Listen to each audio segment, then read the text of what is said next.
9, 8, 7, 6, 5, 4, 3, 2, 1, 0. Women's Wrestling Talk, the #1 women's wrestling network on the planet.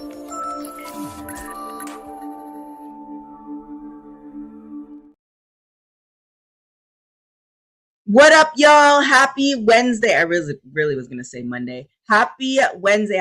Wednesday. Welcome to Women's Wrestling Talk, the #1 women's wrestling show on the planet. My name is TK Trinidad, and I am not alone. She is the PR sensation back from her amazing weekend at AEW, asking all the questions, Miss Courtney Rice. Hello. Happy Wednesday. Oh, yes, it was a busy week, but it's Wednesday. We're here.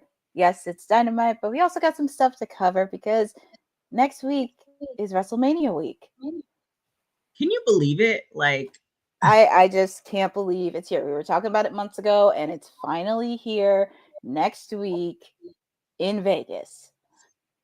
In Vegas. Shout out to our producer from the future. Dylan's in the chat. And also, I'm just reading what your thing says.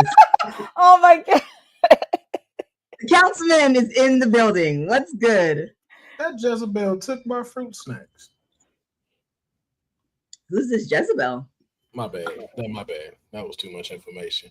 Yes, have no fear. Your councilman is here, aka TK's accountability coach. Because we are going to get her whipped into shape to make WWT great again. What is it? That?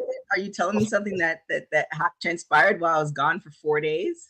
Yeah, you've been gone. That's the problem. We are in Q2. What are we doing? WrestleMania. SummerSlam is in New Jersey. I ain't got no assignment. I want to get called darling by Tony Storm. Not by Tony Storm, but you get what I mean. I want to go places. I want to do things. You just went to, how many islands did you go to like 2 months ago, a month ago? See, this is why I put real accountability coach. That has nothing to do with WWT whatsoever. This is a part. No, it doesn't. No fucking wrestlers over there. This is the first step we're gonna take. Accountability. You're the wrestler. What match did she do while we was out there? I don't know. You told me you were there. I wasn't. You was there in spirit. She told you everything. Anywho, let's get into it. Kelly. Accountability. Right there. Kelly, former WWE sensation. She signs a legend deal with WWE. We have seen her a couple of times, after she's retired, which is great. Do you think we're going to see more of her after this deal is signed? We'll start with you, Will. I hope so. Just as far as segments go. Now, I remember she said that she wanted to get in the ring with Charlotte Flair, and I am definitely against that. Don't do that to yourself. You are not ready for that, so don't do that. But I would love to see some appearances from Kelly. Definitely getting the chance to talk to like some of the women roster at NXT, maybe making some stuff with some good exchanges with Chelsea Green. There's a lot of spaces, I think, for Kelly to find in today's current WWE that I think she would fit very well in. So it's nice to, I don't know if we're going to see her back, but it's nice to see her part of the company again. Yeah. And Courtney, do you have any fond memories of Kelly? Oh, man. Who could forget that era where people thought it was a bathroom break? I remember when she was Divas champion. And really, when you think about it, a lot of the fans were rooting for her when she was champion. Mm-hmm. Like, she was getting a lot of buzz and was infused with Eve, Nikki, and Brie. Even, well, supposedly she was in a feud with Karma, known as Awesome Kong, but that kind of shifted. But she was pretty popular. She was on Maxima magazine and started to cross over a little bit on mainstream. So I would love to see her in segments, as Will mentioned. I wouldn't mind seeing her in a segment with Chelsea Green or some of the other women's roster on Raw or NXT, or even doing backstage segments. Shout out to Pachu in the chat. Shout out to Eric in the chat. Aaron's in the chat too. What's up, guys? How are you guys doing? What's up, sis? Happy Wednesday. Oh, I was gonna read. There's something else I wanted to read. There's something else that you said, Aaron. So there's something else. Councilman has been on said stretch. What? Oh, I don't know. Bosa, Councilman is jealous that our AEW expert was granted access to the media room and spoke to Tony Monroe. Jealous is a strong word, Bosa. No, that's a very strong word. Very strong word. I can't believe she called her darling. I was like, oh, that's my client. Hey, I was like, oh, she acknowledged her. She acknowledged her. Hey, she acknowledged hey, Madam. That's why she's my client. Madam. I'm turning it off. What do you want me? Oh my goodness. Yeah, somebody said, oh yeah, Bosa. That's a comment. What's the name tag for Councilman Miller? When does boss name need it? You are right, Bosa, but we're gonna play the game. No. He asked the question. He didn't say, no, you right. He asked the question. When did she need one? She needs one now, Bosa. That's what it is. She needs one now. Okay. She has not been taking responsibilities lightly. She's been out there on the beach, getting sun, laying down, just relaxing. She forgot all about us for a whole week. Imagine being left by yourself for a whole week. No nothing. No anything. No link sent.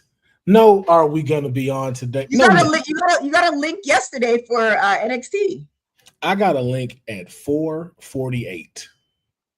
10 minutes before NXT starts. And you know what the Lord did? The Lord shut the internet off. Oh yeah. How did your internet get shut off? They're switching internet. We got a new new management in the building now, and so they're switching so much stuff. I can't wait to get out of here. Like I look forward to it. Yeah, they switched a lot of unnecessary switches and stuff. But yes, accountability, like signing your cell phone off. Why you take the names off? Why the names went away? What names? Oh, our names. Wait. That may just because of the comment. No, maybe the comments. Yeah. That's why. See, look at that. Shout out to everybody in the chat. Jeffrey saying he just got his internet back too. So. But yes, give her accountability. Fix your camera too. Why are you so low? Why are you so low? I see too much head space right here. Okay. You trying to get the producer of the future some great clips. There we go. Look at that. Show off the shirt. The WWT Vintage Collection. Come on now.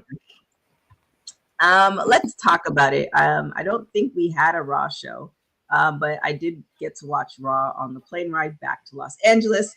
So Gunther, he confirms he signed a new WWE deal, and he actually got a tour bus as well. I will start with you, Courtney. As far as Gunther's run as the champ now, how do you think? Do you think with this new deal, his run is going to extend, especially coming up to WrestleMania and the match he has, or do you think things are going to change and there's going to be a little bit of a lull? This is really interesting because I actually did watch Raw, and this was one of the first times Jay did get serious with Gunther, because if you mess with family, there's going to be issues. And that really the stock increased a little bit in their match. Now, this could go either way because some people think Jay's going to walk out and some people think Gunther's going to walk out. I would not be shocked if Gunther did walk out as champion and just continue his reign possibly up until SummerSlam. Yeah. So that is a possibility. And plus, he put the work in. So good for him that he got the deal. He got his own bus. Kudos to him. Will, speaking of WrestleMania, do you think he's going to walk out as the champion? Probably. Really? Yeah. Yes. So what do you think the story is going to be? Like, how is it going to pan out? Like, what do you think is going to happen next? Because I'm hoping he's not. I mean, I feel like this run that he's had, I appreciate him more.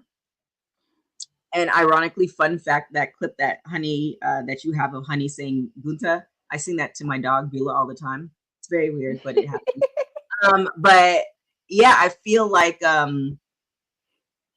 what's next then? If you think he's gonna, retain the championship? He going to his next challenger. Hopefully, Braun Breaker. But what about main event? What about him? Like, okay. I'm telling y'all, we even with what happened Monday, this is still opener at best. This is not main event, last match, nothing. Well, we know it wasn't going to be the main event because we know the two main events, but this need to just open the show.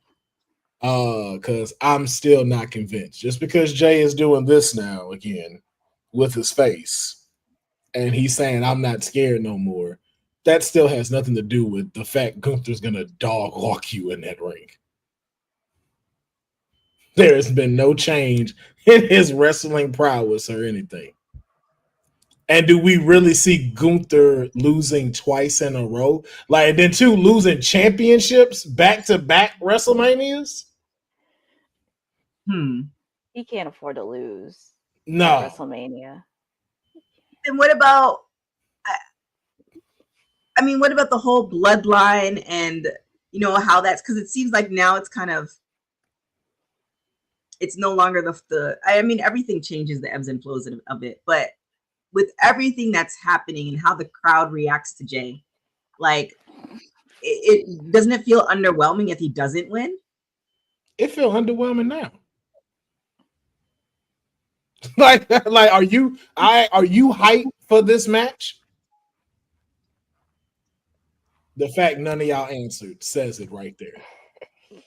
None of y'all are hyped. Just to Bose's point, you're gonna get to yeet as he comes down that ramp. Y'all are gonna get your yeet moment when he comes down that ramp. When he comes down, and it's day one, everybody's gonna get to do it, and it's gonna be silent to where you hear a pin drop when Gunther pins that man.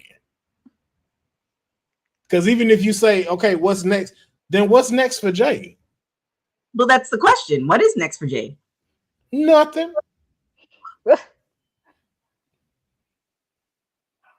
Again, here's the thing with Jay. Jay is very popular, but I think the fact is people are still trying to push Jay a little too quickly from him not being, and he still hasn't fully found his pocket of a singles star. Really? Yeah. If you really think about it, let's really break this down. You have the crowd, yes. You still are not great at cutting promos. Your promos are very okay at best. Your in-ring performance is very okay at best. How long will Yeating get the champion, the face of the company, through that with everybody else that continues? And then not to mention the NXT roster that might go up. You got Braun Breaker, you got Ilya Dragunov, you still got Gunther there, you got AJ Styles there, you got Logan Paul, you have Penta, all these people who captivate in more than just the audience reaction. So it really poses the question: is Jay Uso ready for the crown?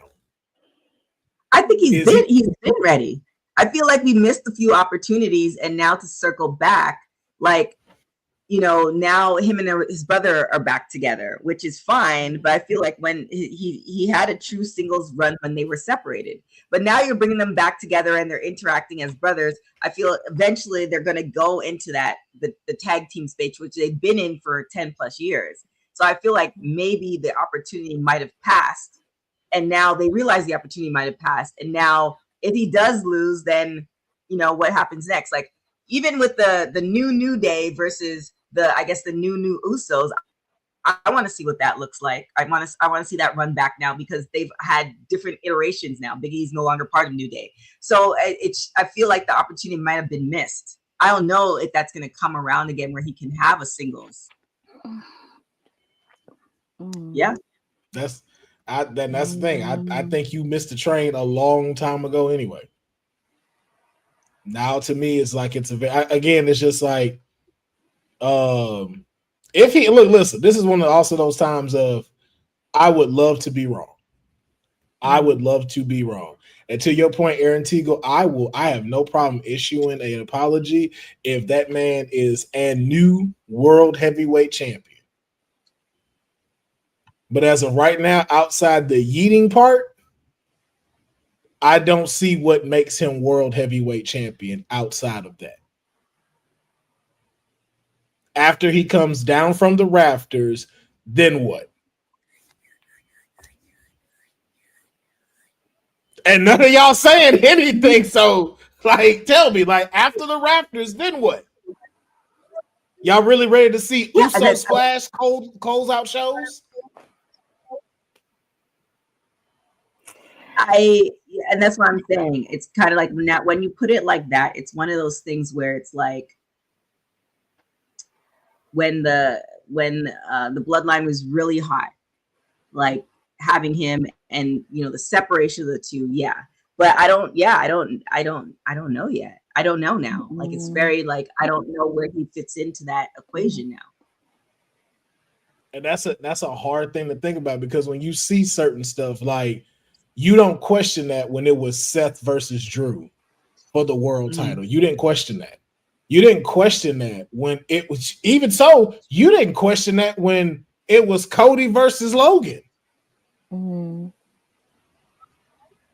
We're questioning Jay. And I still go to the fact of, because again, how long has he been a single star? Not forced from the bloodline thing, outside of a group, because technically you're still part of a group in the bloodline. Outside the bloodline, how long has main event Jay been a superstar?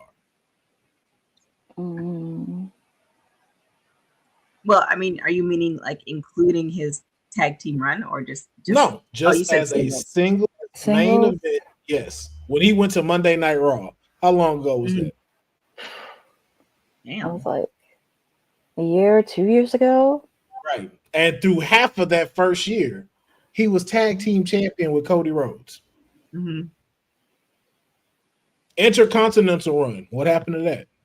That was said and done. I haven't gotten again. I like Jay, not hating against Jay, but I have not been convinced yet that this man is world heavyweight champion yet. Sindel saying Jay told him to stop eating, and they didn't listen at all. It's like he's just a toy for the crowd to have fun with. I don't know if we're talking about it, but bravo to your favorite wrestler last night, because that's what I was waiting for. That's what I was waiting for. That's what I was waiting for. Now I'm a little excited. I'm a little excited for Stand and Deliver now. I'm a little excited now. That's what she needed, Sindel. That's what she needed.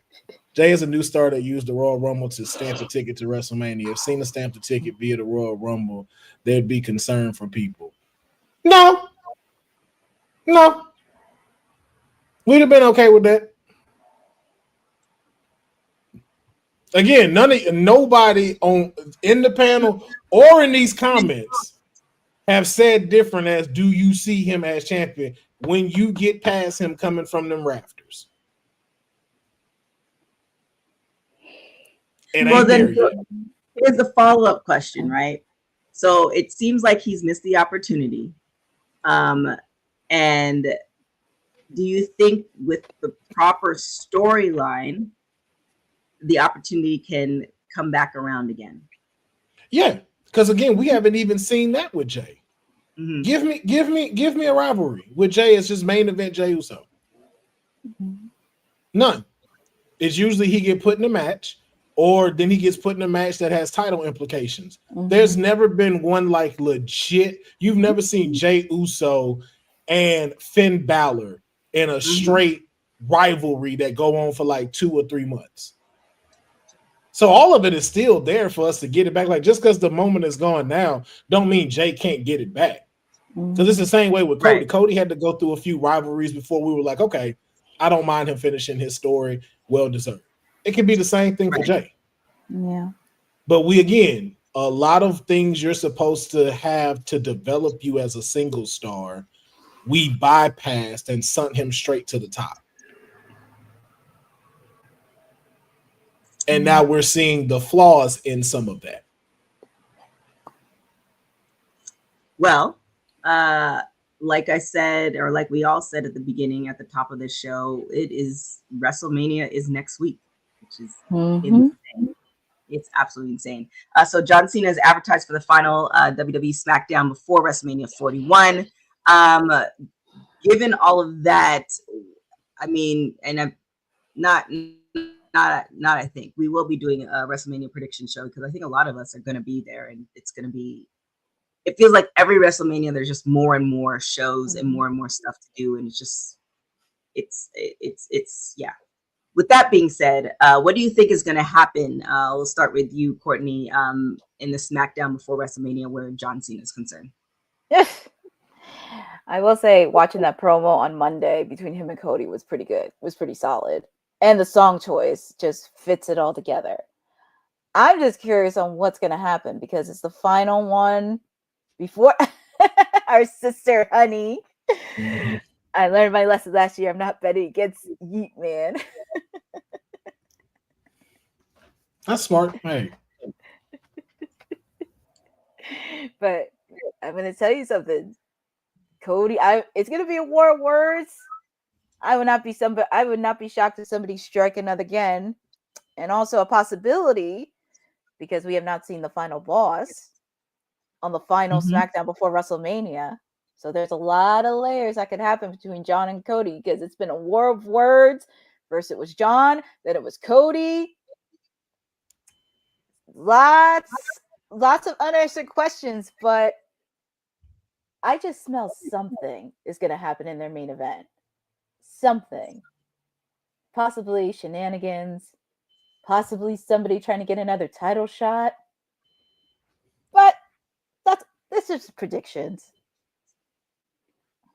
Will, what's your guesstimation on how you think this is going to pan out?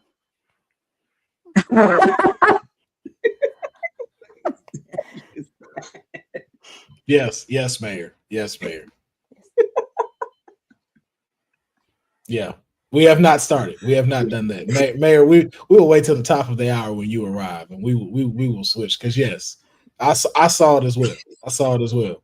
Abandoned her company to go show some skin in the Bahamas. That's why her accountability coach is here today. You said for SmackDown or just overall? Overall, because he has a year, right? He has a year to, this is his last year. This is his last go round. So it feels like but something big has to happen in WrestleMania, I feel, for him to carry it through into the very end of his year. So, what do you think is going to happen since WrestleMania is right around the corner? We getting that 17th title reign. That's what we getting. We getting 17. I don't know though. The thing is, it gotta be something big. Like, especially now with the triple threat match that's happening with Roman, Seth, and Punk, and now these implications with Paul Heyman. Right now, the storytelling between John Cena and Cody is kind of lacking. Like we've kind of gotten past Cena's heel. Okay, so now show us something, because as much as you've been talking, that's cool, but now we got to see the actions in the ring. Right. But I don't think that's enough just to carry that. We need to see other stuff. So you need the final boss there. You need Stone Cold Steve Austin there, who's going to be there because he's going to be at WWE World. So the two of them in their corner also says a lot. So it has to be something where it's just like, yo, if y'all are not really giving us so much that we need here, then that means y'all have to give us something, because you have to top finishing the story. And if you don't, having Cody involved and having it being Cena's last run, you've dropped the ball. Kind of like they dropped the ball with that women's world heavyweight title picture, making it a triple threat. That's just my opinion. Yeah, that I mean, with that, well, Courtney, any thoughts for the triple threat? Yeah. Well, I mean, I thought we were going to get Bianca versus Io, and I don't know if it's me, but it just felt very lacking storyline wise. It just felt very lacking because it's like you have Rhea and Bianca going face to face, and like you're forgetting about Io Sky because it's like she wants respect. She's a champion, and I feel so bad for Io Sky because it's like you just won the title, you're about to have your match at WrestleMania, and you have to deal with this, and then you have Adam Pearce in the middle trying to settle everything. And I would like for Io to retain the title. I know people always say like Bianca and Rhea, but I would like Io to retain the title at WrestleMania. Also, I don't like. Okay. No, go ahead, TK. Go ahead. No, you're done. You're good. No, go ahead. Go ahead. Do you think that was always the? I mean, I think closer to it, we saw that coming. But do you think that was always the plan, or do you think the main thing was Bianca and Rhea? Did you want me to answer? Yeah, you can answer, and then we'll answer. Oh. I mean, I just thought storyline, it was just too predictable because I get it, you know, with the Royal Rumble with Charlotte because she's facing off against Tiffy. I thought at least, and then after Elimination Chamber, we had Rhea versus Io, and then Bianca Belair won the Elimination Chamber, and we kind of really thought like, oh, it's going to be Bianca versus Rhea at WrestleMania, but Io ended up winning, so I said, okay, that really changes everything. But it's just like they're making Rhea very desperate. It's like if she needs the title, like she really doesn't need the title. She could have just gone another rivalry. But of course, since it's WrestleMania season, they have to include Rhea in the triple threat match since it is WrestleMania season. Thoughts, Will? Do they? Because right now she looking like Rhea Flair right now, and now got me asking the question: what are you without the belt? Because I don't think it was necessary for her to be in that match. Io done whooped your ass all up and down since NXT. What we've been wanting to see now was Rhea versus Bianca. So we didn't get that. Now we get to Io versus Bianca, and we remember that match they had at Raw. So I'm like, yo, I'm ready for this. But we've talked about this before, and that's what this is very much showing. Y'all don't think two people not two people, one person from the Asian culture and the Black culture can do this on their own. So now we're gonna throw Rhea in because haven't you noticed Rhea's now making Bianca heelish because Bianca's standing up for herself. Now people boo her. Yeah. Notice now how Io Sky got to start showing butt cheeks to get noticed as the champion. I ain't never seen Io walk out nothing like that. Now she got to do that just to get noticed in this title picture, and then they make it seem like she's not to be bothered. But I talked about this with Rhea a long time ago when they kept trying to put her above everybody else and no one to be able to get to that totem pole. That's the problem. Now you've made it to where Rhea don't have nothing else to do, which you could have gave her something to do. You could have gave her something to do. You could have brought a legend in. You could have had her face anybody. Hell, you could have had her run you and Becky back. But the fact now is it's like, no, we have to have her in the picture because everybody likes her. No, you don't. If she can sell, then let her sell. Right. Because everybody was gun-ho, set, and ready for Io versus Bianca for this world title because we knew we were going to get an incredible match. Rhea has now been the linchpin in this and makes all of this stuff drop dramatically. To Courtney's point, because now you look desperate. You look very desperate in what you're doing. Honestly, I would even to Bosa's point, she could have faced Lyra Valkyria. You could have done Rhea versus Bayley. Yep. There could have been any match Rhea could have had and still been involved in WrestleMania. But instead, you put it in here. Now we got another triple threat match to do what? Does Rhea get it back? Does Rhea finally beat Io? Or do she get a pin up on Bianca knowing that they've never faced each other? Does Io have to lose her title? Does Io pin Rhea? And does Bianca get screwed out of it? It's a whole bunch of factors now where any of these outcomes, except Io winning, we're going to look at like, wow. Because we knew the match we wanted. We knew the match. Bianca said it herself, I earned my spot. I won the Elimination Chamber. So much to the point, you got your rematch and you lost. Yet somehow you get another shot. So if that's the case, if we doing that, hey, Kofi Kingston, go up to Cody Rhodes and just call your shot randomly because you never got your rematch against Brock Lesnar. So you might as well just go ahead and say, hey, SummerSlam, I'm going for the WWE Championship since we can just throw ourselves in matches. If that's what we doing. Carmelo Hayes, you might as well do that for the U.S. title if that's what we doing. Kind of briefly touching on New Day because I was watching Netflix Raw on Monday. What do you think? Do you think that they're gonna be champions one more time? I don't see why they wouldn't. They both still good and ready to go. If I'm being honest, War Raiders ain't really doing nothing right now. So I think them winning and then having a rivalry between those two, I think would work really well. Because I think they do a better job elevating the tag team division as champions. And I don't even mean just like currently. Every time the New Day is champions, they raise a bar. Same thing with the Usos. Like tag teams get better so they can face them.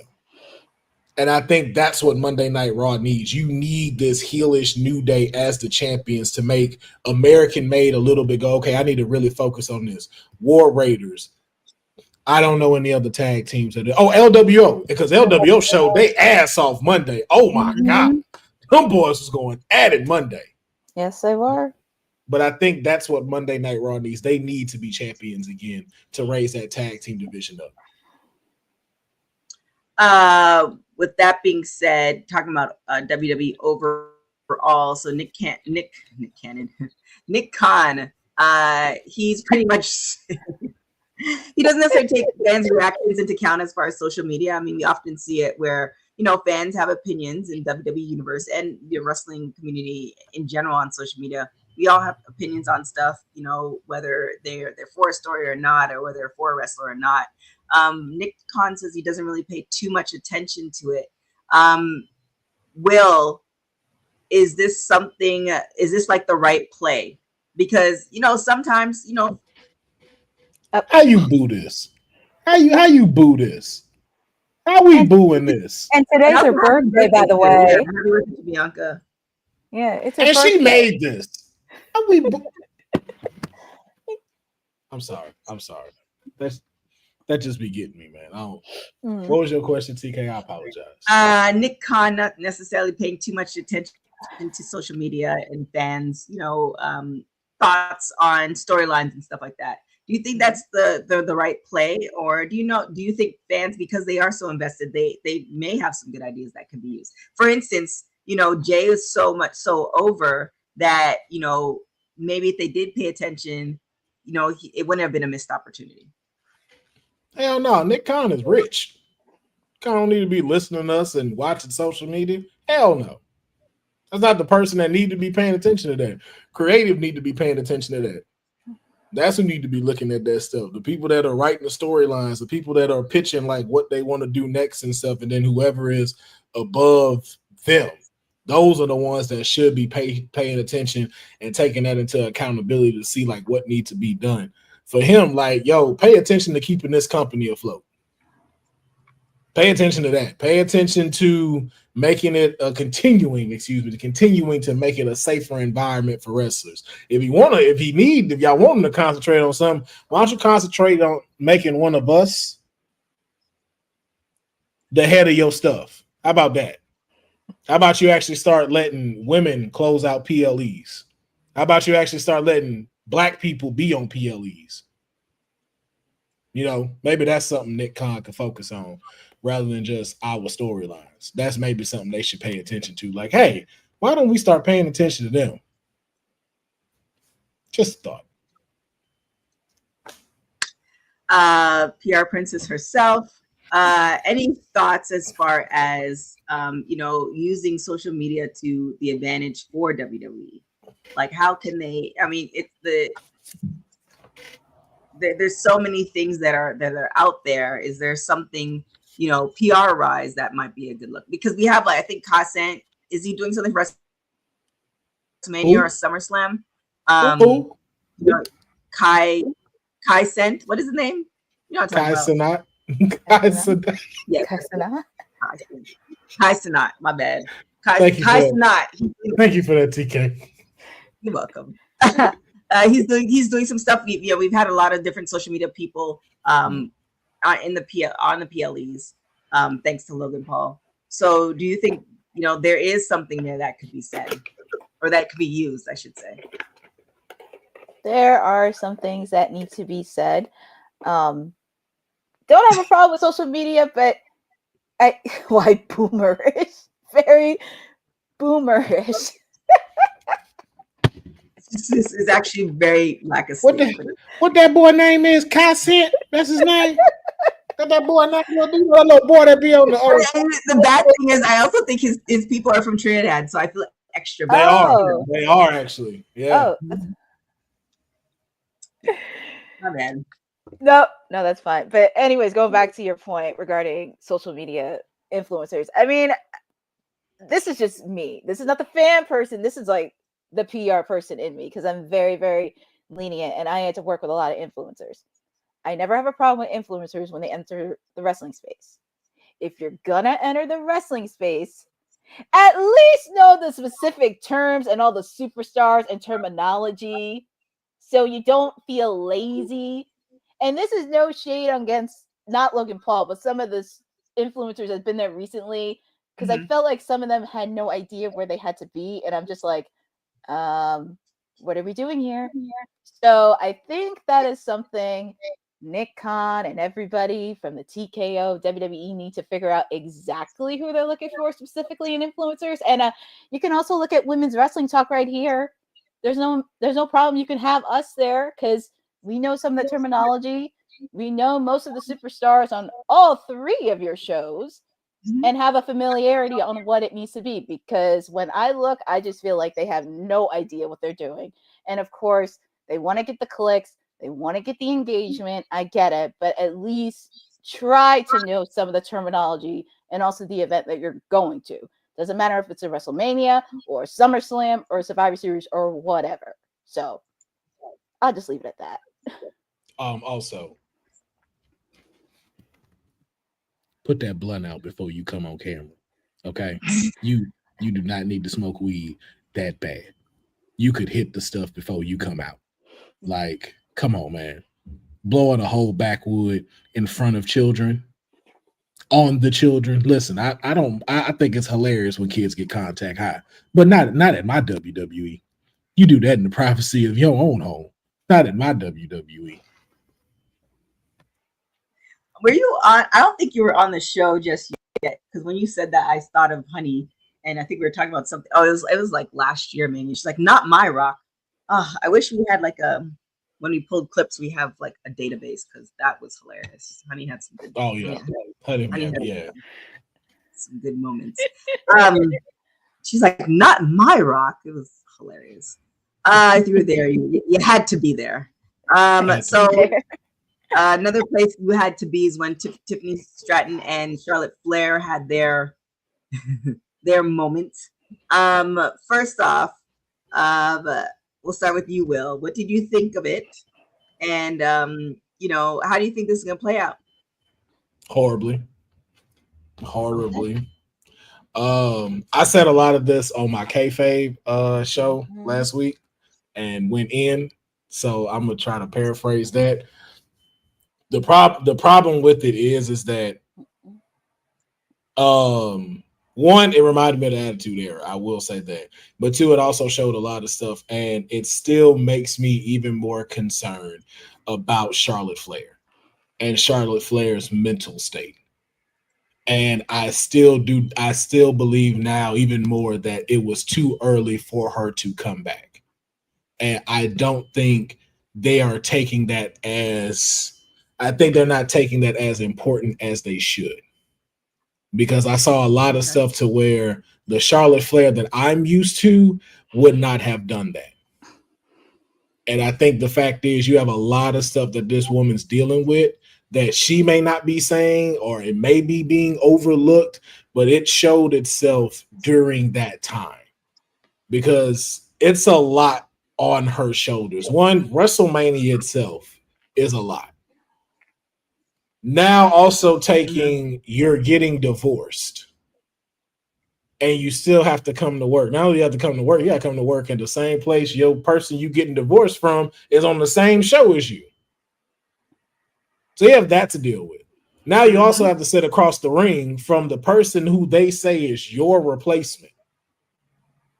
How she's better in every way of you, and she's only 25 years old. And they're also telling you most likely that they want you to put her over. They want you to put her over. And you could see that in these promos because there was no type of professionalism or decorum that Charlotte Flair gave. Again, I'll give you two different examples of trying to strengthen up the rookie to go into the next phase to hold the company. When John Cena and Roman went at it, and he decided to get at him about promos, the suffer and succotash stuff, you could tell this is John Cena trying to strengthen the future of this company. That is not what we saw with Charlotte Flair. You saw Charlotte Flair, this stuff got under her skin. This cut her deep. And so unprofessionally, you're going to cut off your champion. You're not going to allow your champion to speak. We know how these promos work. You don't sit here and go, what? What'd you do? Wait, what'd you say? What'd you do? Wait, what'd you talk? My word? That's what we doing? And especially when she allows you to speak, we know the banter of back and forth. And then the fact that you're going to keep pushing your champion. So it's like, oh, okay, so you're not going to let us get it off. Cool. Then watch this. And saying you 0 for 3 in marriages. And then, of course, even throughout these entire segments, you can tell your champion has been on a leash this whole time because of how they want to work her with Charlotte Flair. And again, this is the part I'm not blaming Charlotte Flair on, because this could also be a part of creative. This could also be a part of the people in the back because of how they are handling her. Because this has not been a fair exchange between the both of them. And you can tell Tiffany has not gotten a leg up from her all this time. It has always been Tiffany laid out, Charlotte standing on top of her. This is the first time we saw Tiffy stand tall outside of the previous week when she jumped off that balcony onto everybody. And even then, they were still in ways keeping her away from Charlotte. Even now, knowing in backstage, they don't even talk to each other. A mediator is the one that lets each one of them know what's going on. That's crazy. That was why Wade Barrett was in the ring.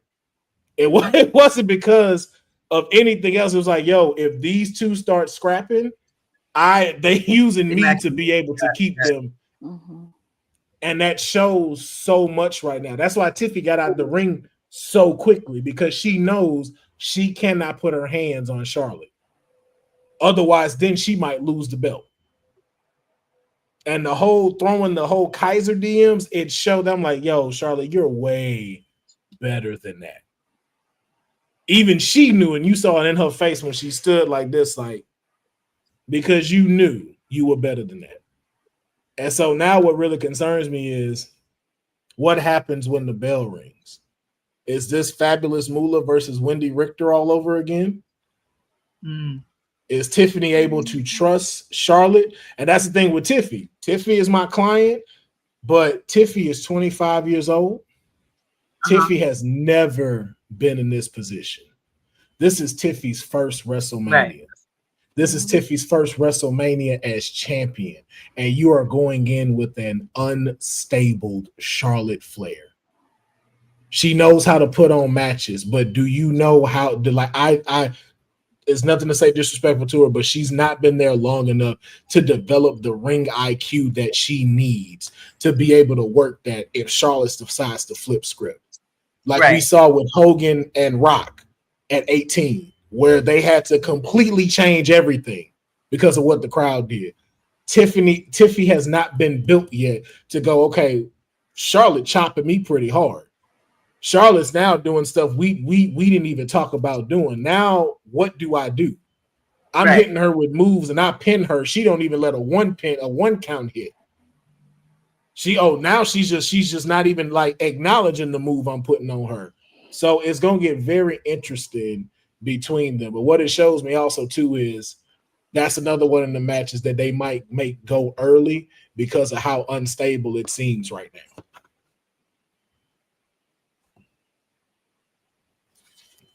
But my client won that match. I just want y'all to know that. When she said, "What you is 0-3 right now?" I was like, "Oh my goodness!" I'm like, "You down for the count?" She's like, "Kai, that's why Kaiser in my DMs." He ain't in your DMs. Don't do that. Don't do that. No. Don't do that. Don't do that. Courtney, what do you think is gonna happen with Charlotte and Tiffy? It's gonna be a little bit messy because the last couple of weeks, as Will pointed out, Charlotte's been getting the upper hand here. And I mentioned this on Kayfabe last week. It was very ironic because Charlotte was on Sherry Shepherd last week talking about her divorce. And then a few nights on SmackDown, Tiffany put in that 0-3. And I was like, oh man, that was like a recipe for disaster. And it was just disaster strikes because it's like, as Will pointed out, you're on the same brand with the person that you're getting ready to divorce with. And I just don't think she's there mentally. Because if you saw when she returned from the Royal Rumble, that's a hard injury because she tore her ACL, meniscus, and MCL. And that is very, very tough to do. And she was gone for a little over a year. So that's very hard to do. And she's only had 3 matches on SmackDown against BFAB and Mi Chin. So, but she should have handled herself professionally. And also, we did talk a little bit on Kayfabe this past week where Tiffany can't even lay a finger on Charlotte because we knew if that happens, she is bound to drop the title. So I would like for Tiffany to have a solid match because this is her first WrestleMania match. She's 25. But I don't even know. I mean, either Charlotte will take the pin from Tiffany or she's going to have to deal with another reign as being women's champion. We'll see what happens. It's very tricky because it's like the old guard and the new guard. Definitely agreeing with you as far as Charlotte has a lot of things going on. And when you're in that state, you tend not to be able to process and make more emotional decisions versus, decisions that are, I guess, good for business. And also with that being said, that's where safety kind of comes into a thing. So I don't know. I think Bosa or something in the chat, they're very worried. I don't know. And then as far as Tiffy, it's just kind of one of those things that you're expecting the veteran to be, accommodating and, all the things, and they're not. And it's always hard when especially if you're knowing that you're this person's replacement or this person's replacing you. There's so many different emotions involved. So I don't know. I don't know how it plays out. I just hope that Charlotte's emotions don't get the best of her. Yeah. And I'm genuinely concerned about her. Like, it's not even just a thing of yo, this ain't she wrong for this. She just being this stuck up little like they call it Nepo queen. It's I'm concerned for this woman. Right. I have a lot of respect for Charlotte. And it's yo, I don't, and again, everybody, not everybody, but it's a majority are looking at it no, she's just being this. I'm yo, do y'all not see in this woman's face, yo, Charlotte is not all the way there. This woman legit going through some stuff right now. And she's in front of 50, 60,000 people still trying to be this character because she don't know nothing else. Mm-hmm. I don't think people even take into consideration the injury. Like a lot of people don't understand like what that does to a wrestler who's on the road for almost for 348 days out the year and has to sit and be still and heal. Mm-hmm. And is forced to, I can't do nothing. Even when you go to rehabilitation and they're telling you, yeah, you're doing good, but you still gotta wait out your 6 to 9 months. Like it ain't no like, yo, you John Cena and ready to go. Like that warps you, that changes you. Because you gotta deal with real life now. And then the fact of you can't really go nowhere. You can't really do too much. Hell, you can barely wipe your own behind. You need help with that because you injured. Mm-hmm. That does something to you. And I'm just like very much concerned about her as a person. Because this is a lot to put on the person. And I don't care if she's the daughter of a 16-time champion. I don't care if they want to call it nepotism or not. At the end of the day, she's still a human being. And somebody need to take a look at her inside here to make sure she okay. Well, one person we know that is okay. She is joining us. That was a great segue, TK. That's how you segue. That's how you do it right there. I'm glad I'm on the good side of the segue. So shout out. Oh, that's how you do it. What's up, boss lady? Good to see you all sun kissed and stuff. Hey. Wow. Hey, Corey. Here we go. Hi. Hello. Partner. What's up, guys? I had to come and kick your job. Sorry, I'm running a little late from these New York City streets, getting the hustle on and stuff, but I made it. Yeah. I mean, as long as you're not in said streets, then we're good. Nah, I have to have good Wi-Fi for sure.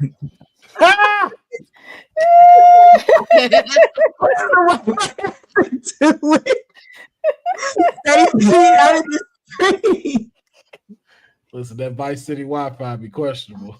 Oh my goodness. To this day. Oh my gosh. So congratulations to Kevin Knight. So he signed, not only is he signed to AEW, he's also signed to New Japan Pro Wrestling.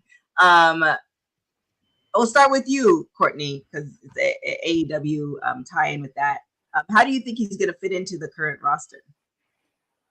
I think he already had a showing if you never watched him before, because he did put on a showing against Jay White, and I was there in person at Dynasty watching his match against Will Ospreay, and he's pretty solid.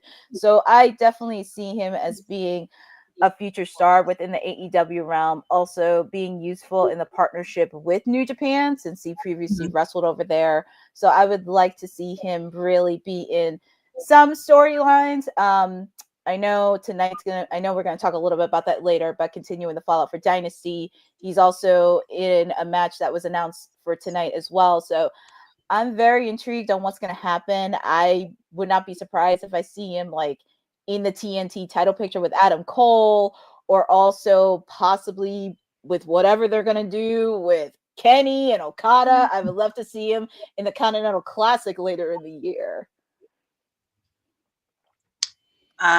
Speaking about being in the streets, I guess he decided his Wi-Fi is great and he is joining us from somewhere.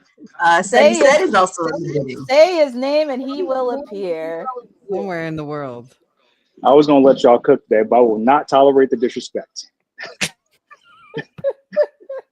Just minding my business. About to eat some lunch. But you guys just can't help yourselves. Just can't help yourselves. TK, you are already on my shit list. I'm giving you grace today.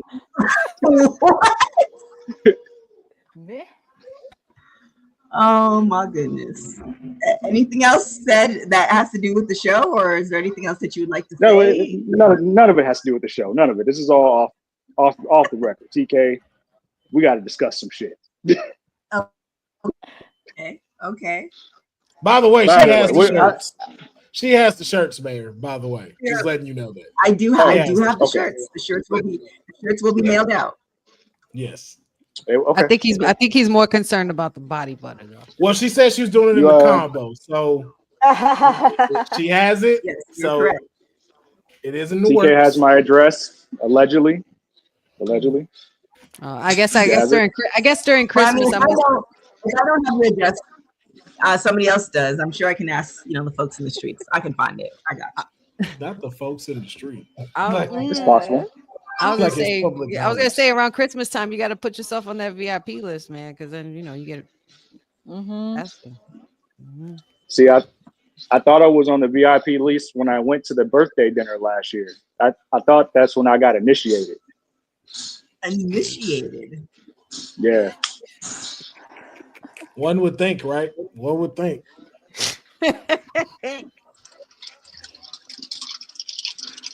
It's said in the Oval Office. All right. So, Certainly not oval. Any thoughts, honey, or Will, as far as Kevin Knight and him being signed to not one but two companies? I don't like his name.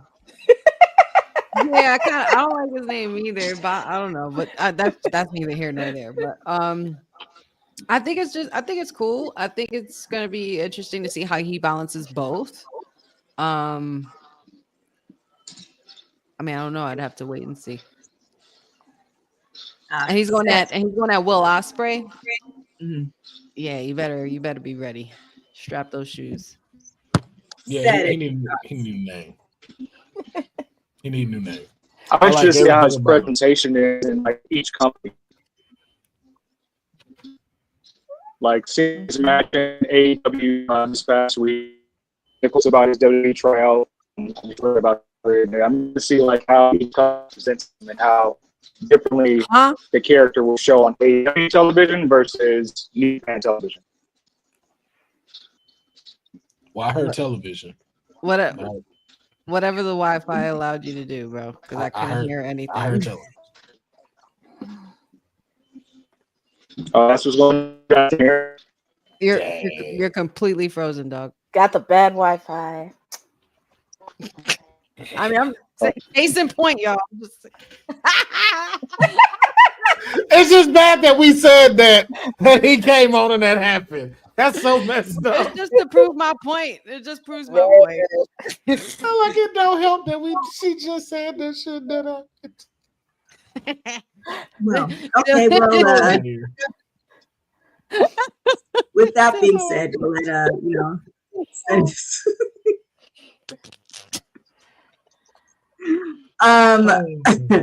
Courtney, hit us with that AEW preview. What we got going on? Oh my god. Yeah, we do have Dynamite tonight. It will be coming to you from Baltimore, Maryland. We are continuing the fallout for AEW Dynasty, and yours truly will be doing a watch along tonight. So you get to hang out with me at the top of the hour. But we already got some matches announced. Of course, we're going to continue the Owen Hart Women's Cup Tournament with, for the first time ever, Chris Statlander taking on Thunder Rosa with my client, the Timeless One, on commentary. We're also going to have Pac taking on Swerve Strickland, AEW World Champion Jon Moxley taking on Katsuyori Shibata. We also have Wheeler Yuta and Claudio Castagnoli taking on Samoa Joe and Hook. And also we have a $400,000 explosive 8-man tag team match.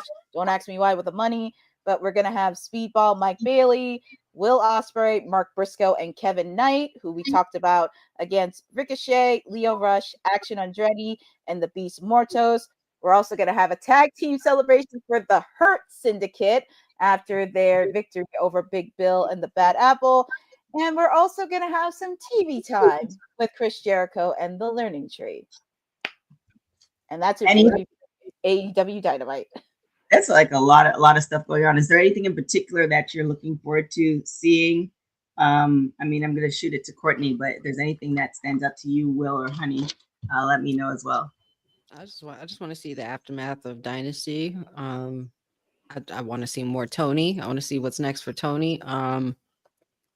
I'm curious about Mercedes and where the direction is going to go after this. I'm like, as far as like the women go, but yeah, I think I'm just more interested to see what happens like in the aftermath from everything that happened this past weekend with Dynasty. For sure.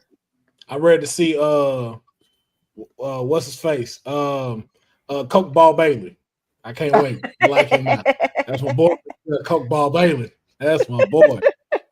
We gotta keep him going. I'm so glad he had AEW. Keep my man Coke Ball Bailey in the streets. That's what I need in life. All right. Not Coke Ball Bailey. And if we get cocaine to get signed to AEW too, ain't as dressing all fight. Oh, we out the AEW cooking then. I'm ready to go watch now. I can't wait. Now we're getting some hitters in here. Y'all can't tell me Coke Ball. All right, so we Bailey. It will So work. we have It that happening tonight. And make sure to join Courtney for the watch along and post show. But we didn't get to do yesterday, due to not Will, but Will's building messing things up, is the NXT results. So, Will, you want to run through what happened on NXT, what you're excited about, what you want to see? First of all, we will not rush the greatness that is NXT because you have to leave. So if you have to go, by all means, I still have 30 minutes to talk about some of the greatness that has happened over at with that being said, I do have to go. So keep it going. That's exactly what I shall do. Yeah. That is exactly what we shall do. Peace out, boss lady. Bye, boss lady. All right. Now that the parent is out the way, the siblings are in the house alone. Oh my goodness. She has to get ready to go to the Fiji for the next 3 weeks. So she got to get on the call and get her tickets, the jet ready and stuff like that to make sure she's good. And she's bringing her hairdresser and stuff this time for some reason. It got the silk press still has to stay on there. But NXT, yes, did not get to do the NXT watch along, but we got some more stand and deliver implications. Now, I don't like to brag. I don't like to brag, honey. I don't like to be that guy. I don't like to tell people I told you so. What? But did I not call that this was going to happen at Stand and Deliver? Fatal 4-way. Jada Parker, Jordan Grace, the returning heel Julia, and the champ Stephanie Vaquer. Stand and Deliver got just a little bit interesting. And Julia returned, blue hair and all, ready to come back as heel, putting boots to faces on her friend Stephanie Vaquer. And I like the fact that she said, "I'm sorry," and then slapped the shit out of her because she knew what was up. But I want to get y'all thoughts on Julia's return. Courtney, how are you feeling about Julia's return and the actions that we saw from her last night? Wait, first of all, did you watch NXT? That's what I'm not gonna lie. I'm gonna hold myself accountable. I actually did not watch NXT, and I'm holding myself responsible. I'm being honest and accountable on myself. So, honey, how do you feel? Oh my God! What? Julia? I told her. She had one more time. All right. Because of this, Courtney, I'm watching NWA from now on. I'm not watching nothing AEW. It's E3 all day now. That's what it is. It is E3 all day. Jeez. Did you at least watch the clips on socials? I did watch some of the clips on socials. I did. Okay. So, question as well still remains. No, because I actually happy Julia did a heel turn because that could help with her character a little bit more. Because before that, I mean, when she was NXT champion, you were mentioning it that she wasn't getting a lot of media appearances the same way Stephanie was. So hopefully with this heel turning character, it could actually develop her a lot more better. And also, hey, we can definitely see that in the future because I kind of like this side of Julia. I want to see her get a lot more aggressive. Not you. It's a comment. No, it's a comment. I was gonna help myself. Sorry. No. It was his, Courtney, not you. Oh. Yeah. That's the only time I'm doing it, Cindy. Please don't beat me up. I love you. Bye. Oh my God. No, but in all seriousness, besides the comment, I'm glad that she's resurfaced. I'm glad she's doing all right. I'm glad she's back in the ring. If she was injured, it didn't look like it. and she wasn't gone long enough for me to notice. So I'm glad to see her back in this kind of element. I can't wait to see what she does. As far as this fatal 4-way, this shit just got harder to call. 10 times harder to call. Stephanie's the favorite. Jada Parker's on the come up favorite. And then you have Julia, as well as, I'm sorry, who am I missing in there? Jordan Grace. Jordan, and then the juggernaut. It's like, now who we get in the crown, or is Stephanie gonna be the one that still remains and comes out on top? Because not for nothing, that's how they've been booking her, and she's La Primera. So I don't know. That's predictions for that's gonna be hard. I mean, shit. So let's get into it though. Courtney, now I know you may not fully watch the product, but you are very familiar with these ladies. Yep. With what you know about this, with the title on the line, who has the better advantage going into this fatal 4-way for Stand and Deliver?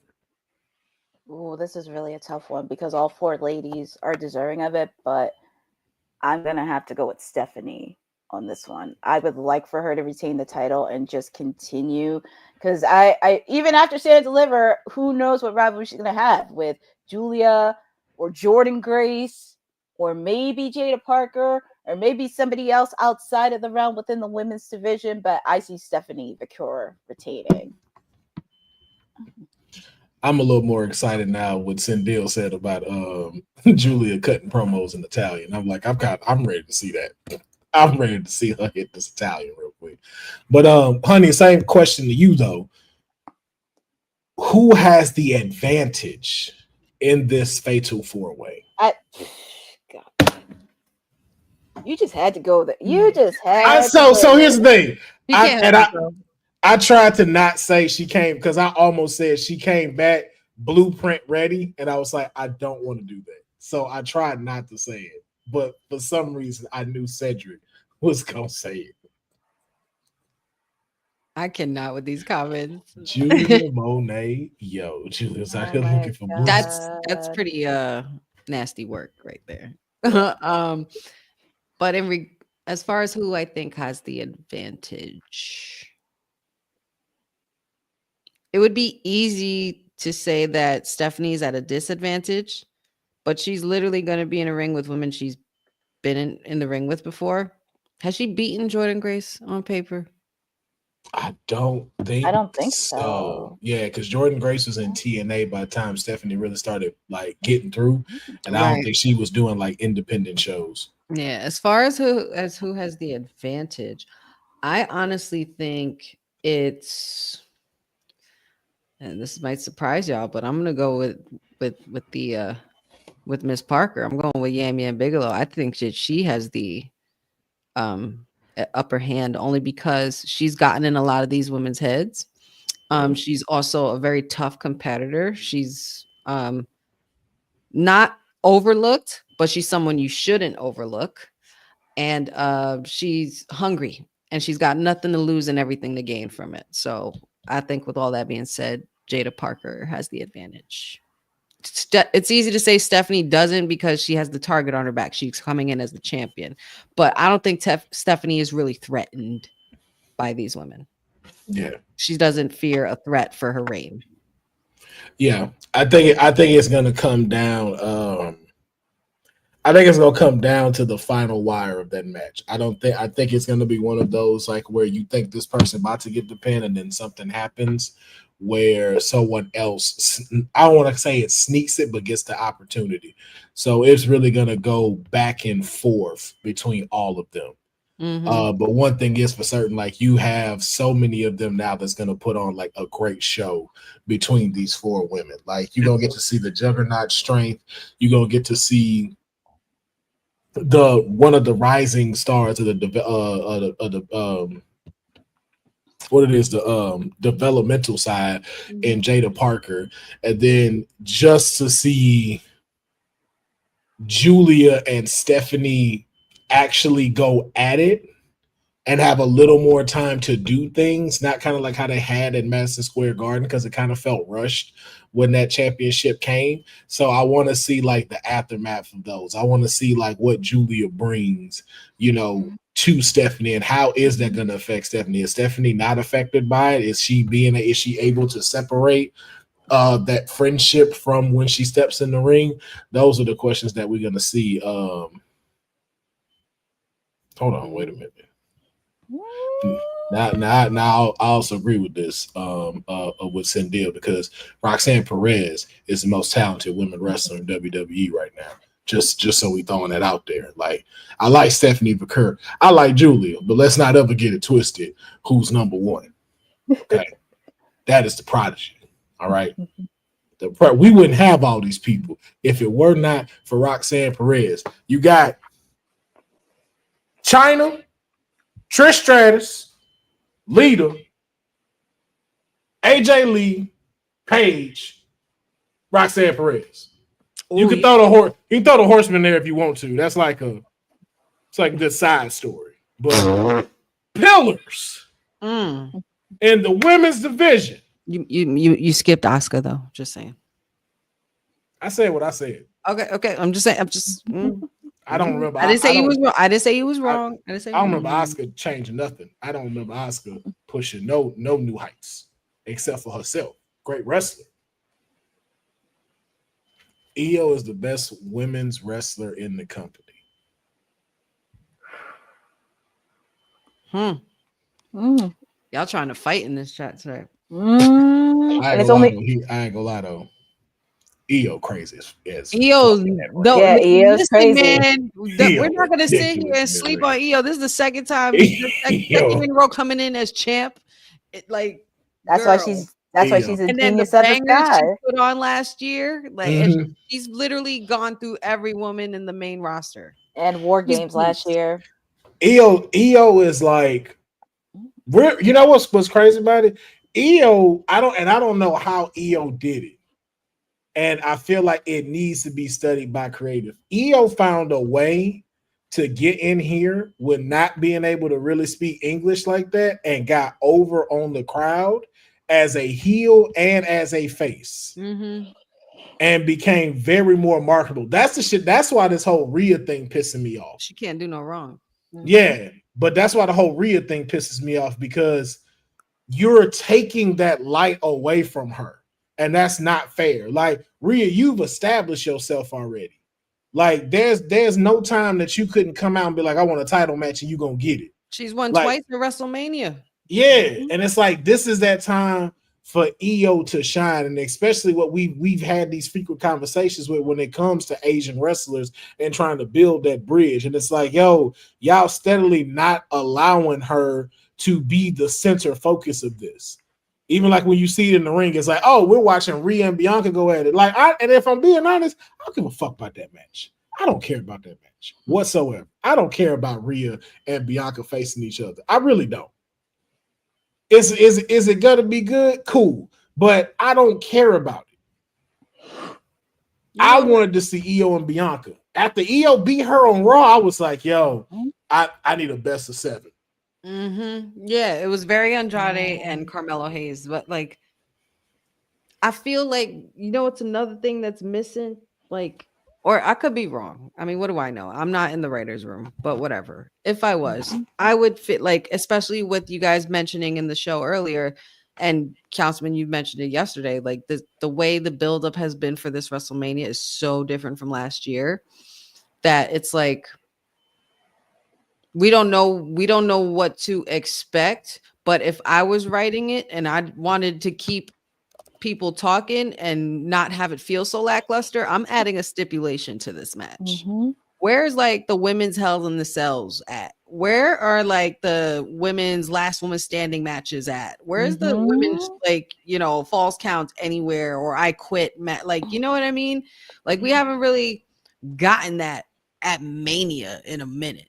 Like, when Hell in the Cell was at Mania, and you had, either Sasha or Charlotte or whoever, like the women that were involved at those times, like the first ever, or Alexa Bliss even, like, it's just like, Where's the edge for that? Because that's the only thing that I feel like that's making this match kind of like stupid. Because I'm really sick and tired of seeing every week it's the same bickering. Adam Pearce can't get control of shit, and then Io Sky getting mushed in her face like she's not the one holding the title. Like she's a champ. Like you're about to sit here and overlook this Japanese superstar who has been killing it on your roster, and you're gonna mush her in the face. Like just because y'all have been there doesn't mean we get to pretty much underestimate Io Sky because we know her ability. That's Miss War Games before either of those two. Okay. Yep. And she's beaten both of them all through NXT and in WWE. I think that this could possibly make a case for. And I'm worried about it. I'm worried about the result because, like you said, Courtney, it makes Rhea look desperate a little bit. And that's not her thing. She's mommy. You know what I mean? That title's desperate for her to have it. It shouldn't be the other way around. You know what I mean? But I really, really, really want to have faith that they are going to be giving this win to the EST. Because if anybody has had a year to overcome, it's definitely her. And she needs to get her comeuppance on Io. She needs to return that receipt for those losses on Raw. And she needs to get Ripley. Ooh,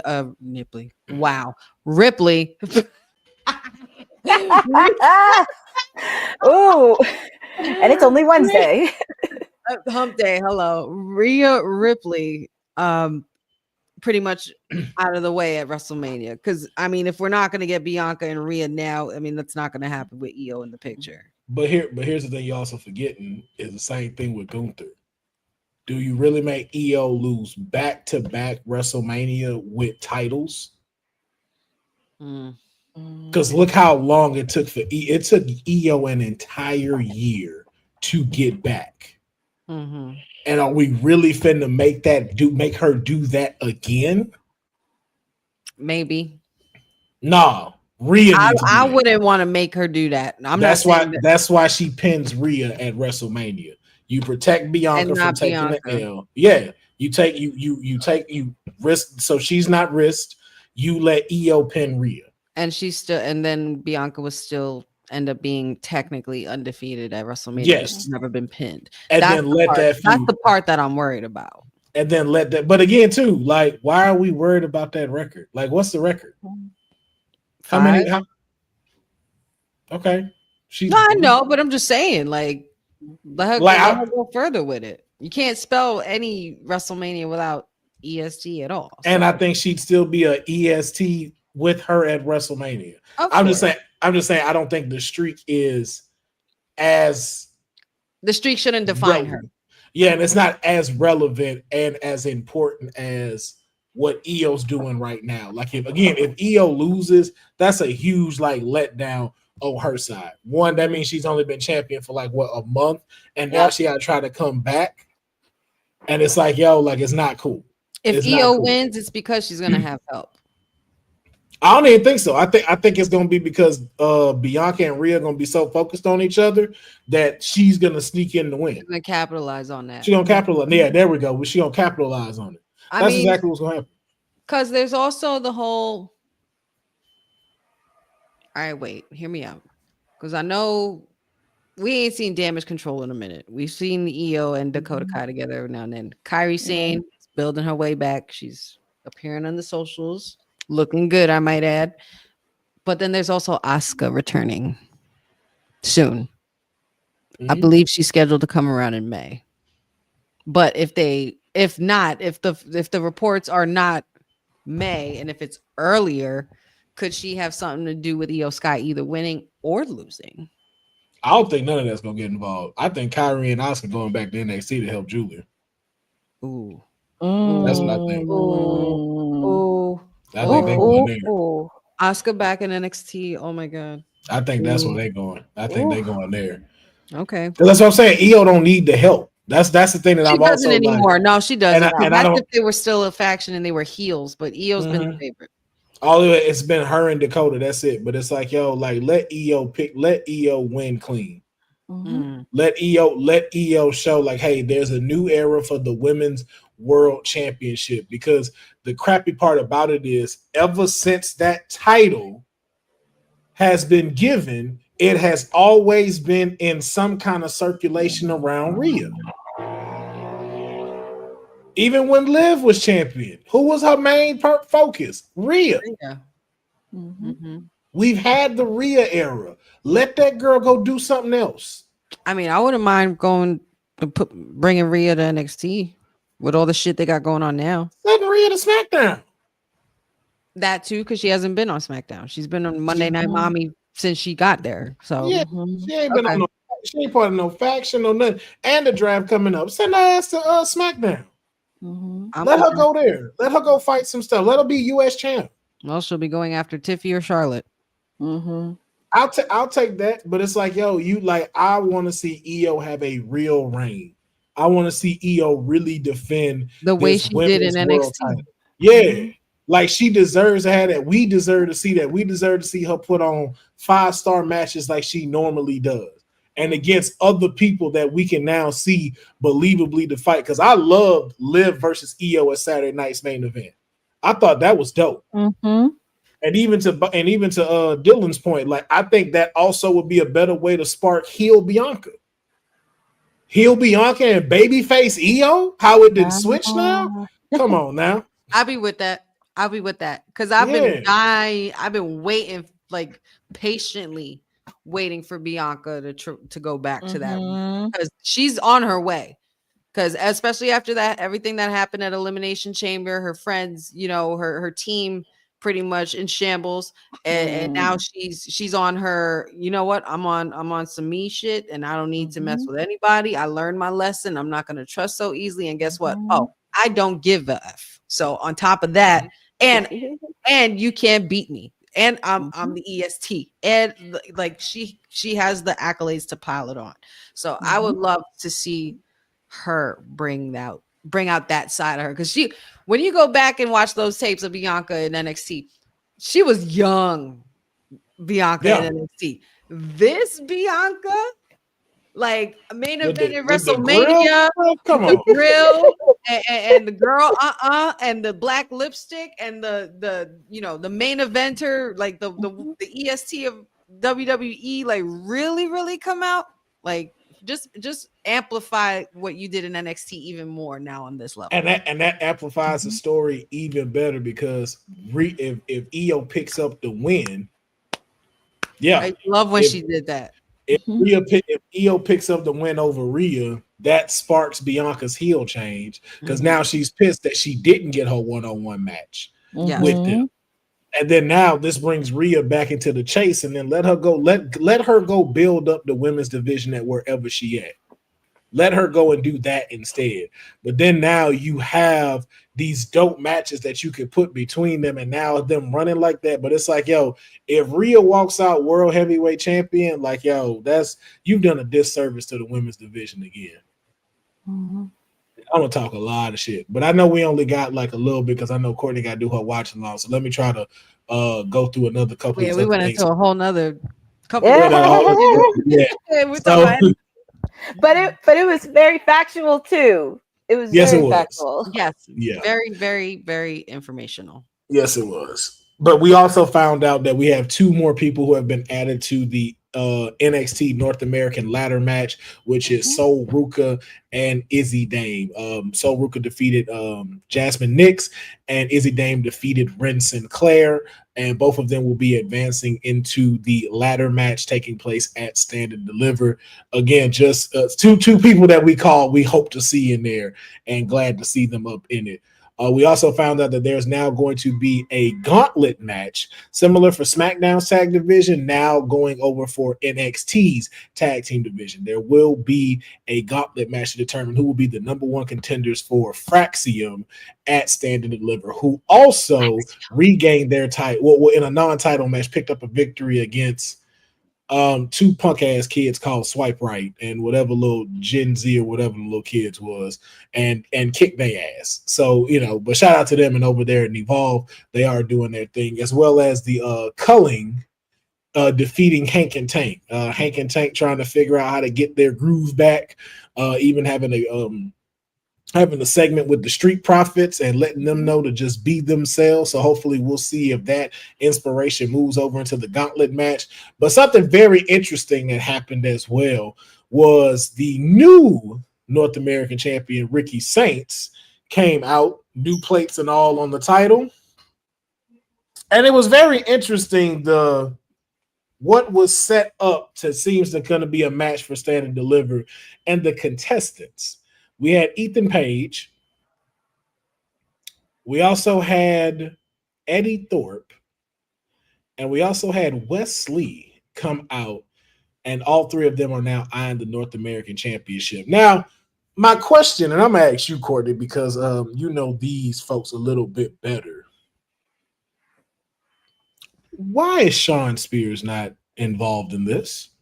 That's the question I have, because didn't Ricky beat Sean Spears for that title? How come he's not in this? Ethan Page I can understand because, you know, he attacked him, but why is Wes Lee and Eddie Thorpe in it? I don't get it. Honey, your thoughts? I have thoughts. If I had to guess as to why Sean Spears wasn't there, I mean, it was all in the vignette that he had with the calling earlier in the episode. He did explain that this was never about me building myself. This is about me building y'all.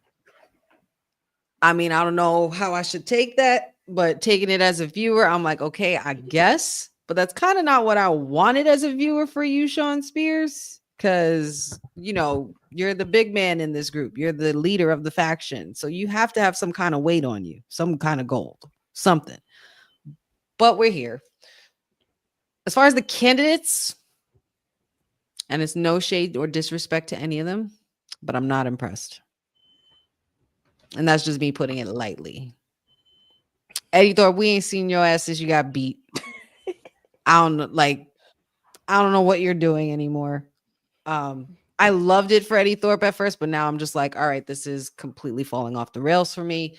Wes Lee, same issue. Same issue. Why are you vying for a title that you've already won, bro? You were supposed to be moving on to bigger and better things like you said you were going to do. And here you are back in another group. So I'm not sure I understand that. And then who was the other? Ethan Page. Oh, Ethan Page probably is the only one that has like a valid validation because he's a star and he's going somewhere. It's no offense to any of the rest except the Don. But other than that, I don't like. I'm not sure what is going on with Eddie. It like for some reason it's just not working. It's just not. There's just something that's not grabbing the fans. That has to do like, you know, maybe it's not necessarily his fault, but ever since they turned him heel with the whole trick thing and how he cheated his way to get to a championship match was kind of stupid and it kind of ruined him, if you ask me. So I just feel like they should have never did that. But yeah, not impressed with the candidates. So I hope that somebody retains or something. Or I don't know. Javon Evans, come up in here and swoop this. I don't know. Something. Make it exciting because I'm not excited. Man, I watched the potential of a match that could have stole the show in 10 minutes go down the drain. Because Ricky Saints versus Ethan Page. Sickening. Hold on. Versus Sean Spears versus Tony D'Angelo. The ultimate Tony fumble match. Yo, for the North American title, this would have been so great. And y'all instead decided to put the dude that already graduated high school wanting to decide to come back to be a senior once again in Wes Lee. And then Eddie Thorpe out of nowhere, who has not been seen on TV, to Dylan's point, probably because he's been having kissy time with Dakota Kai. Just now, automatically, you're in the North American picture. Last time I checked, did Don even get a rematch? No. Nope. Not when we want to see the Don. No, No, Don's Dawn. too busy getting information on who Dark State is. And then we can jump right into that. Dark State finally made their in-ring debut together, going up against Trick Williams, the NXT champion Obafemi, and Javon Evans. And they were able to defeat the NXT champion Trick Williams and Javon Evans, leaving Javon laid out in shambles, while Obafemi and Trick Williams fought their way into the back. And before everything was said and done, Stacks decides to come onto the screen, and apparently there is, I guess, a match now against Dark State versus the D'Angelo family. Hey, sit the fuck down, Funaki! I'm just like, how we go from y'all just defeated the top 3 contenders of the NXT title, and we now drop down to the D'Angelo family. No. So I guess the question is like, does WWE need writers or something? Like, because We They did are see a while hiring. back that they They're put up hiring. they were hiring, weren't they? They're can we hiring be writers. Can we be honest and to be able to close out the show? Does WrestleMania week not seem mid right now? Like, if this was a movie, this definitely feels like I will wait till it comes out on Amazon Prime. Yeah. Exactly. Dark State beat the main event of NXT Stand and Deliver. And now we're going to focus on the D'Angelo family. They're really trying to make us care. Like, Sean, I love you, but I'm like, if I don't see it, I don't see it, man. And I just can't. You did better with the culling. I would have took the culling versus Dark State. That'd have been fire. Yeah. I'm even I'm getting close there with the mayor. You getting close to it, Sean. You getting close to it, man. Because even Hunter, I'm like, listen, man, it seemed like a lot of scrambling, and trying to put this together, but I do not have the same feel for WrestleMania week like I had last year. No. I feel like they're tricking us. I feel like they're trying to trick us. Either they're tricking us or trying to play us for dumb, or something's happening that we're just not seeing. Because I don't feel it. It's no offense. Like, I feel like I'm ready to see this shit just to see what happens, but it's like, where's the butterflies in my stomach? Where's my heart pumping? Where's my like, I'm ready for this shit. I've been waiting all year for this shit. I've been waiting since last year for this shit. Like, I don't feel that. I'm not feeling it. It's been a minute. It's been a minute since we let the tribal chief say that.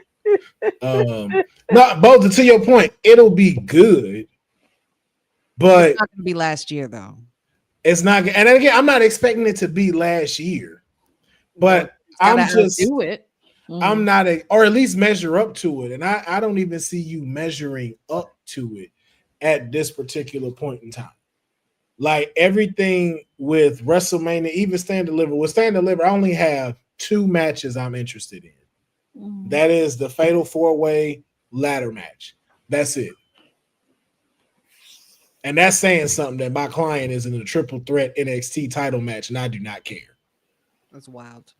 Same thing for WrestleMania. You go over to that card, I'm only interested in 2 or 3 matches.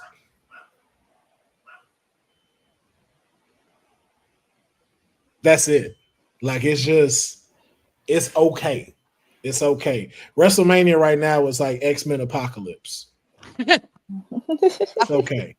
I fell asleep on that. It's okay. I did. It's not bad. It's not great. It's not great. That's it. Because I'll let you know right now, and this should make Courtney feel even worse. I watched all of AEW Dynasty. All of it. I watched all 19 matches. All of them. 19 matches. All 19 matches. 19. And let me tell you, them folks put on the show. They did. Them They folks did. put on the show. And most of them wasn't even title matches. Said, you know what? You have a point there. That's one of the very few that I'm interested in. That's one of the few I'm interested in. Grande Americano. That's gonna steal the show. That's gonna be the highlight of whatever night that's on, because we need El Grande Americano Oh my goodness. to save WrestleMania. That's the only one that can save WrestleMania right now. Is El Grande Americano. Been wrestling since 1941. Okay, this man was still in wrestling the best shape of his life. Best shape is like this man. You know how hard it is to wrestle through segregation. You know how hard that is. This is incredible. All right, but that's just how I feel about it. Like, and again, like even the Honey's point, just I don't know, man. It's we're a week away, and there is nothing that has gotten me like, yo, this weekend finna be lit. Yeah. Next week. Like, I'm only interested in Cena Cody. I'm interested in some, like maybe half of Stand and Deliver. I mean, Stand and Deliver is actually like looking better than Mania, which is crazy. But yeah, Cody, Roman, and CM Punk, or Cody and Cena, Roman, CM Punk, Seth, and I really want to see what happens with Tiffy and Charlotte. But other than that, I'm like, where's everything else at? Or Naomi and Jade. I guess when they start really rounding up the matches, they bet like I said, they better give me rapid fire this week. And you they want just me to feel that anticipation for this week? Like WrestleMania is next week. And I was gonna say they just added the Intercontinental title match to WrestleMania, but Trying to kick off my birthday. I'm trying to kick off my birthday weekend, right, man? Okay. And they didn't do that right. And that's the thing. Like, it's not the matches. The match card, if you look at it, the match card is excellent. You would think like, yo, if you would have just see the matches on paper, you're like, oh shit, right? This gonna be dope. But y'all just haven't sold us on nothing. Like all of the development and the storyline to be able to get it, it's like ain't there. It's kind of like, yo, like y'all acting like AEW right now. Like, did y'all just forget how to do stories and just like what the fuck are we doing? What is happening? Because that whole what it was favor, that shit was very underwhelming. That was like a chick that looked like she got ass, and then she take her pants off and had them butt pads, and you like, oh, was that all that was right over there? Oh my god, that was it. I thought you had more juice than that. That's what that reminds me of. I want you in my corner. I want my best friend in my corner. Now what's that gonna do to you, Roman? Roman's still gonna be the fucking tribal chief. What are you talking about? He's the tribal chief. Listen, guys, listen. I'm gonna make something very clear, because Cindy did mention it when I came in. And she was like, "Honey, smiling a little too hard for somebody who just lost her wise man." Listen, technically, we didn't lose a wise man. Okay, we technically the wise man went off and left my tribal chief. That's what happened. And now he's going, he said, no, my tribal chief, I cannot do that and let down CM Punk. I will be, he will be there and present for him. And it's like, Roman's still the tribal chief. You don't have to, like, we didn't really need, but well, let me say this right. Roman Reigns' character needed Paul Heyman. But now that we're here with Roman Reigns, we can go back to the big dog, Big Chief. We call him Big Chief for all I care. We ain't gotta go back to nothing. That is still the tribal chief. But I'm just saying, like, he could go back to his lone big dog ways, like the way he used to run. Not saying that he's gonna bring back the big dog, but he just has that element along with his tribal chiefness. Like, what else? Roman has nothing left to prove to any of y'all. Just for the record. Say it just like this. But if you are looking for a new wise woman, I got you, Roman. And understand this: Roman Reigns is a tomahawk steak. Paul Heyman is garlic mashed potatoes, fully loaded. Now listen, everybody loves fully loaded garlic mashed potatoes. But if you take them away, you still got a tomahawk steak sitting on your plate. And if you don't think I'm finna have a good time with this tomahawk steak, you are sadly mistaken. Okay. Oh my god. Let's just keep that straight and clear. But we're gonna go ahead and wrap up because just like someone just wrote, I didn't see it because I don't have my glasses on. Oh, Jeffrey, we are 40 minutes away from Dynamite, and Courtney does need to get ready. I do not want her to have to just jump on there, not get her snacks ready and her drinks ready. So we're gonna go ahead and wrap up this episode of WWT. Courtney, if you could please let them know where can they follow and support you. Well, I mean, they can always find me here. I'm always here every Monday, Wednesday, and Friday for WWT Live. I will not be on this Friday, but I'll be back next Monday. But top of the hour, AEW Dynamite. We're going to continue the fallout from AEW Dynasty. You can get to chill with me in the watch along because there's a lot of stuff happening. You can also follow me on my social channels on @CourtneyNJ11 on Twitter and Instagram.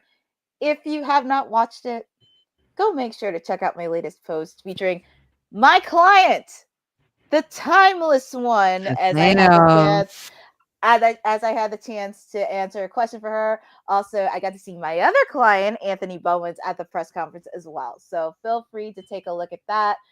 All good things are happening. Also, please make sure to follow ISPW Wrestling because I will be there at their show this Friday. So if you're in North Jersey, feel free to say hello to me. Yes, indeed.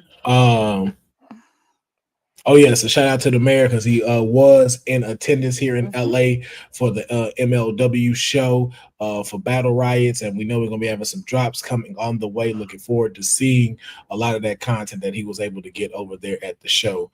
Always good to have the mayor out and about. Somehow TK refused to let me go anywhere, but okay, I'm not. We got the summer. We got the summer. We got the whole summer. Just saying, just throwing that out there. Everybody going places, and I gotta pay. Trying to have a hot cruise summer, man. You know what I'm saying? I want to go to the press. I got questions. I can ask things. I can do a press tour. You know what I'm saying? I can walk in and ask questions. You know what I'm saying? You know how easy it would be. You know how easy it would be for us to get everybody that we want to talk to in an interview, because everybody gonna think I'm security. Come on now.